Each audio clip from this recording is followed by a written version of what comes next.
कोयला श्रीमान जैन जी और देश भर के 10 राज्यों में फैले हुए 150 स्थानों पर उपस्थित आज के वृक्षारोपण अभियान में सम्मिलित कोयला विभाग के सभी कर्मचारी, अधिकारी, श्रमिक भाइयों को मैं इस कार्यक्रम के लिए बहुत बहुत शुभकामनाएं देता हूं।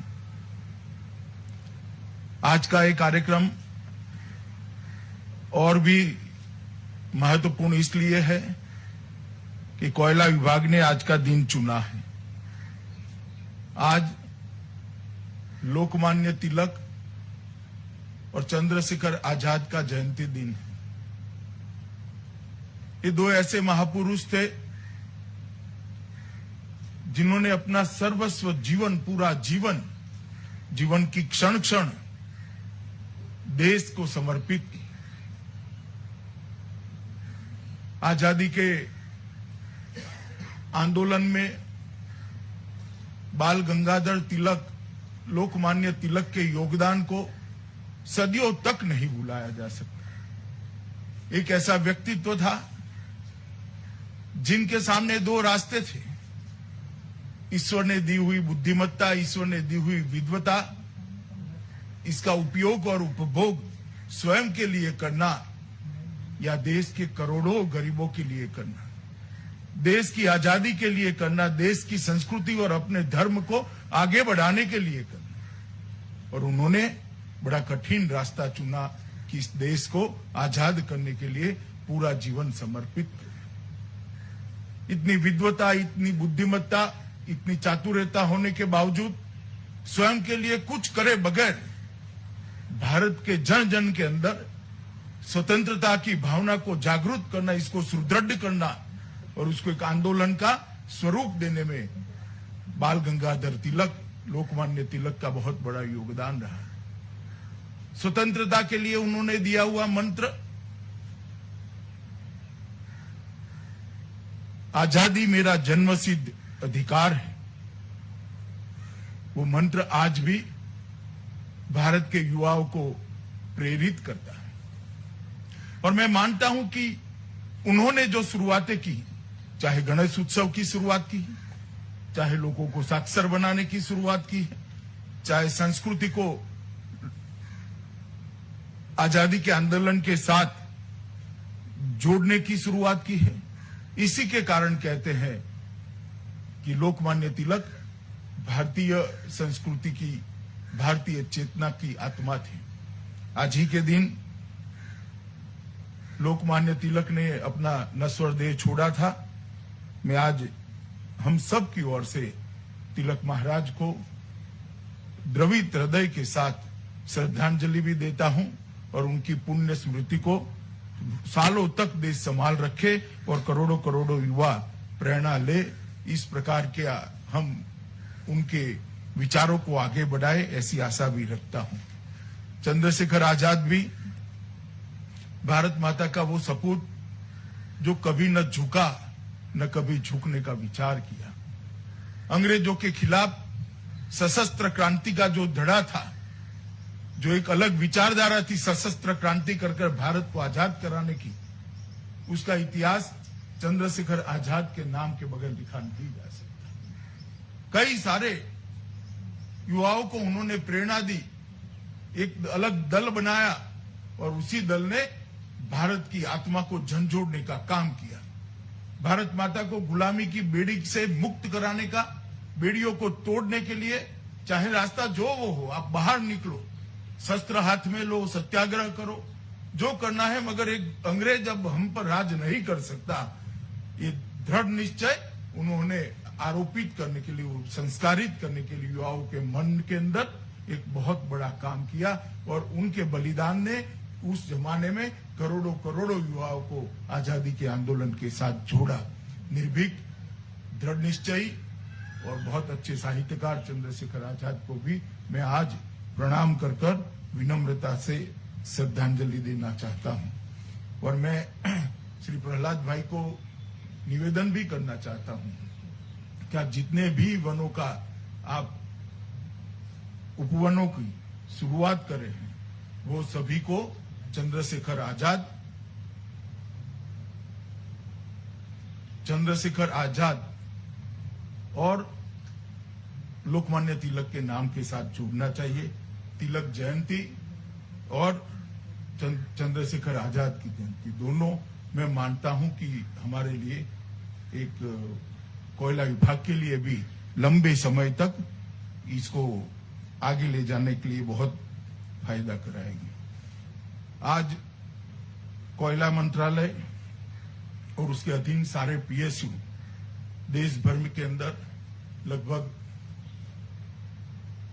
150 स्थानों पर 6 लाख से ज्यादा वृक्ष उनका आरोपण कर पर्यावरण की सेवा में एक बहुत बड़ा अभियान करा है।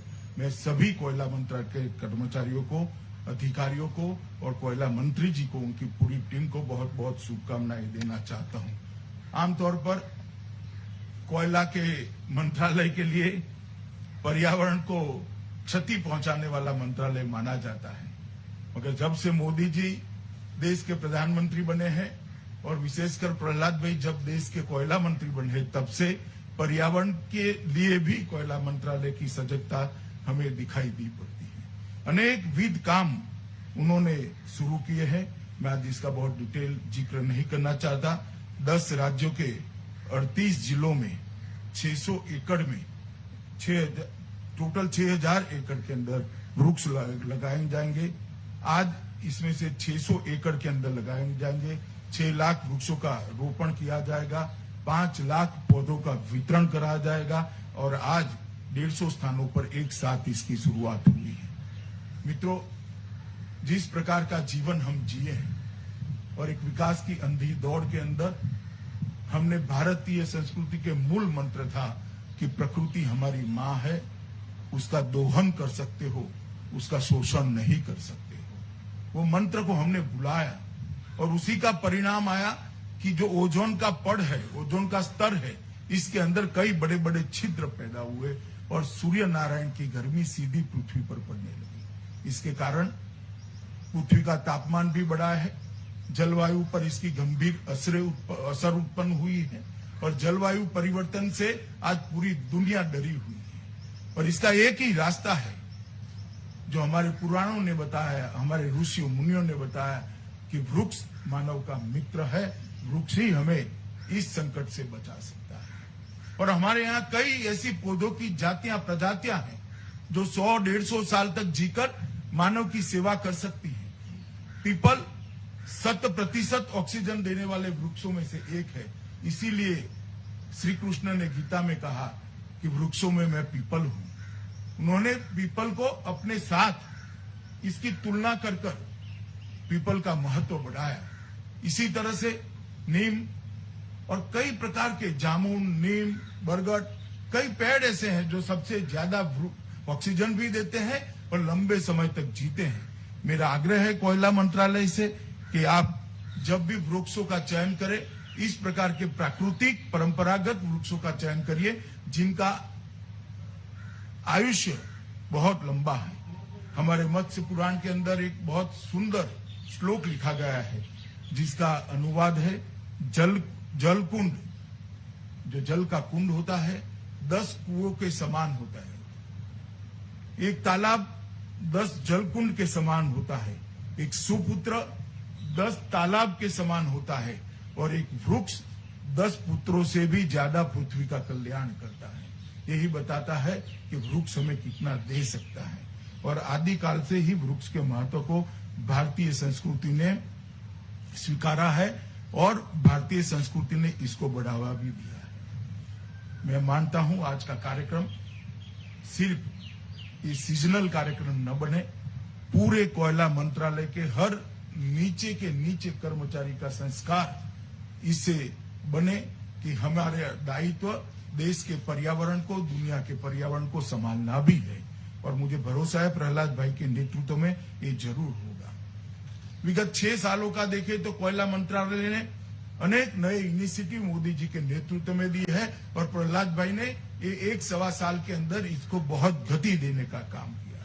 पहले जब कोयला और खनिज की खदानें होती थी, तब खनिज क्षेत्र के मजदूरों के लिए, वो वहां की जनता के लिए कोई विचार नहीं करता था। डिस्ट्रिक्ट मिनरल फंड का गठन कर आज लगभग 39,000 करोड़ रुपया नरेंद्र मोदी जी ने वो क्षेत्र जहां खदानें लगी हैं इसके विकास के लिए लगाया है और 35,000 छोटे छोटे प्रकल्प अब तक पूरे कर दिए गए। मित्रों, बहुत बड़ी उपलब्धि है। खदान पर देश का अधिकार है, देश की जनता का अधिकार है। खदान विकास की द्योतक है, विकास को आगे बढ़ाने के लिए ऊर्जा प्रदान करती है, परंतु इसके साथ साथ जिस क्षेत्र में खदान है, जो वहां से विस्थापित किए जाते हैं, इनके कल्याण की भी देश को ही सोचनी चाहिए, देश की सरकार को ही सोचनी चाहिए। पहली बार डिस्ट्रिक्ट मिनरल फंड के माध्यम से नरेंद्र मोदी जी ने इसकी शुरुआत की।